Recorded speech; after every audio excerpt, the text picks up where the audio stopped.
and find that zone and move into it. Because as long as you do sales, then people know about you, then you can do fancy products. The next thing is, do not start with fancy product. I know everyone wants to start with a fancy product, right? When we think of fantastic entrepreneurs, let's just have a quick, whether it's be international or local. Who's the first fantastic entrepreneur you can think of? Richard Branson. Richard Branson, beautiful. Richard Branson. Anyone else? Donald Trump. Donald Trump. Robert Kiyosaki. Was he an entrepreneur?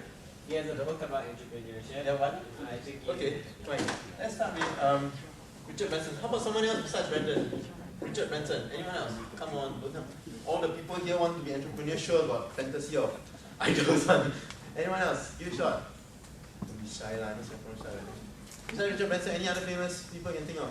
Steve Jobs. Steve Jobs, beautiful. Some more? Oh, come on.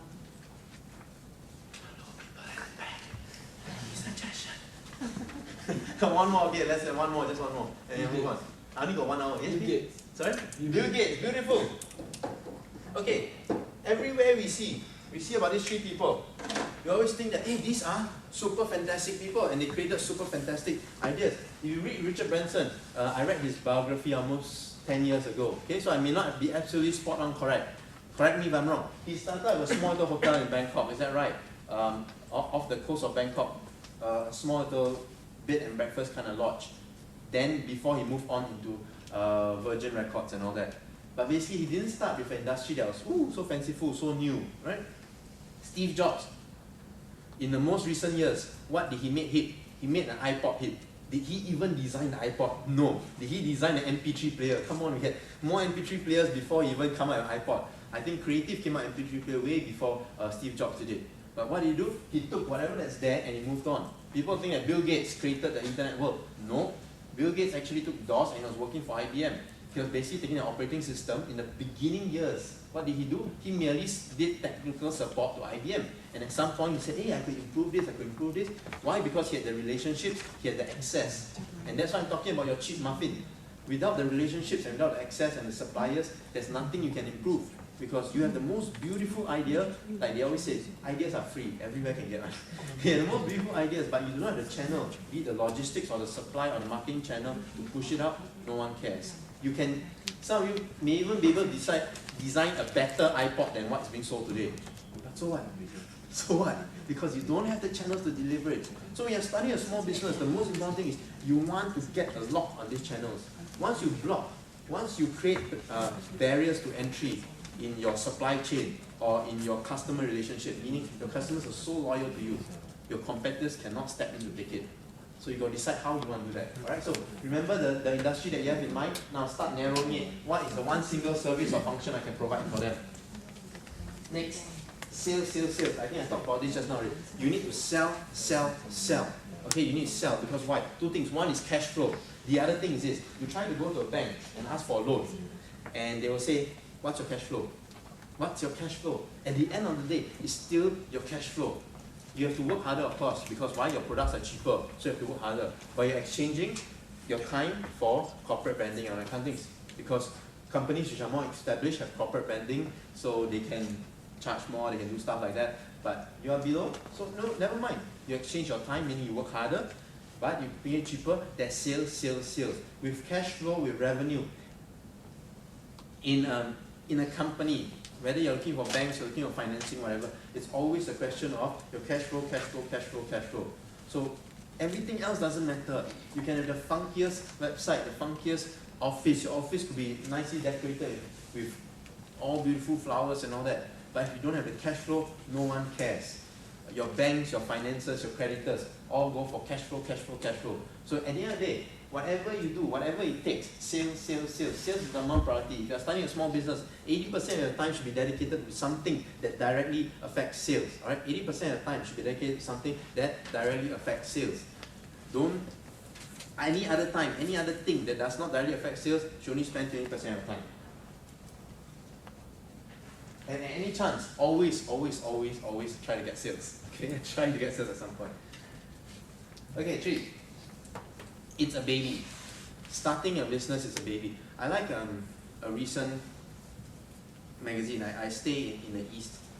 Actually, I don't know. I stay in the east, but I seem to be in CDC, but the central. I don't know. Anyway, I received this booklet thing, right, from don't know which mayoral group lah.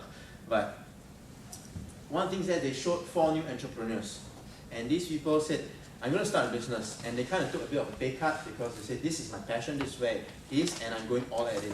And I like the article. I like the article of 4 people written up there, because he said, you know, I'm working more hours now than I'm working in my job last time.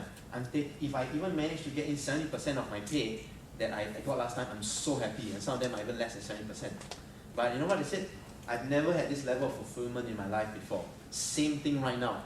I could just go to a typical job and I show you I work less, but my level of fulfillment will of course be much less. I'm blessed to be at a point where, okay, my business actually pays more, but still, when we started, that wasn't the case.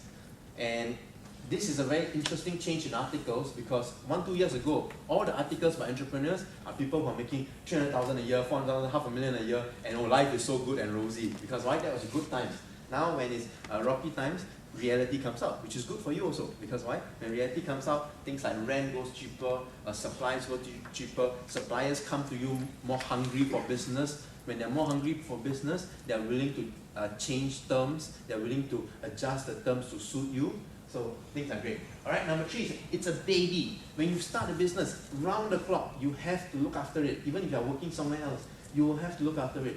Starting a business when it's young, you simply, you get a lot of control, of course. You can adjust whatever way you want.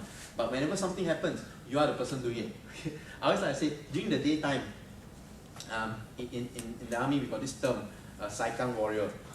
You do everything, okay? Everything you do. You just do. Because whether you are CEO or not, I don't care. If these things have to be printed, it has to be printed. These things have to be collected, it has to be collected. Something has to be delivered because your courier didn't manage to do it properly and they messed it up. You have to be delivered, delivered. Okay, but then on the other hand, if you get too caught up with the day-to-day mundane things, at night, when you don't sit down and visualize and say, okay, this is my vision for a company. My next 6 months, it must hit this. Next 1 year, it must hit this. That means at the end of the night, if you don't sit down like the CEO of a Fortune 500 company, planning your company chart, you're not going to go anywhere. So I have a bit of a multiple personality disorder. Morning, you just everything whack. Evening, you start planning like as though you're some big CEO, which is true because these roles are required as a small company. Alright, so but it's going to be really, really fun. Any questions at this point? Any questions or not? Yes, sir. Should we start business when we have a perfect brand, or should we start business as well? We have a simple brand, and then along the way we will try to find solution to any issues that we face. Do you have a simple plan currently? No. do you suspect you might have a simple plan? Maybe in the future. Maybe in the future. Yeah. Okay, great. Very beautiful question. How many of you have simple plans currently? Simple plan. Okay, great. If you have a simple plan, go ahead. The first thing I want you be aware of when you have a simple plan is how much money will you lose, or how much time, or how much whatever would I lose doing this. If it is a loss you can take, go ahead. That's what Donald Trump says. When I look at a project, as long as I can handle the loss, everything else is profits. When we do trading, it's the same thing. When I enter a trade, I say as long as I can lose this amount of money, everything else is good. So same thing with business. As long as you can take a little bit, you can lose, you go ahead. I mean, although I have 3 main companies, but every season, okay, every 3 to 6 months, we launch a new seminar, new service, and I will say, okay, I dedicate 5,000 to this, and I give it a shot. If I get back at least half of this amount, that means there's a market for this, and I'm gonna check it out. Right? I'm gonna check it out, and then I'll carry on. So let's say if again I'm in a bakery mood, if I'm gonna start sell muffins, sound like okay, whoever don't like bakery, give me an idea. So I think I haven't eaten chocolate and spice muffins for some time. Whoever likes muffins, if I go up and say I've got a good muffin, and then I take up my life savings, $200,000, I do up this bakery or it's a very beautiful place and I set it up. What's my loss? My real loss is that this adventure will cost me $200,000, which is not good. Right? But if I like muffins, what's the first thing I should do? I should maybe start a small website or a small blog site and then start selling to my colleagues, my friends or my colleagues, my friends' colleagues, wherever you use Facebook, all these kind of little things, just to push a little bit of this. May not be enough, like I said, to cover your salary,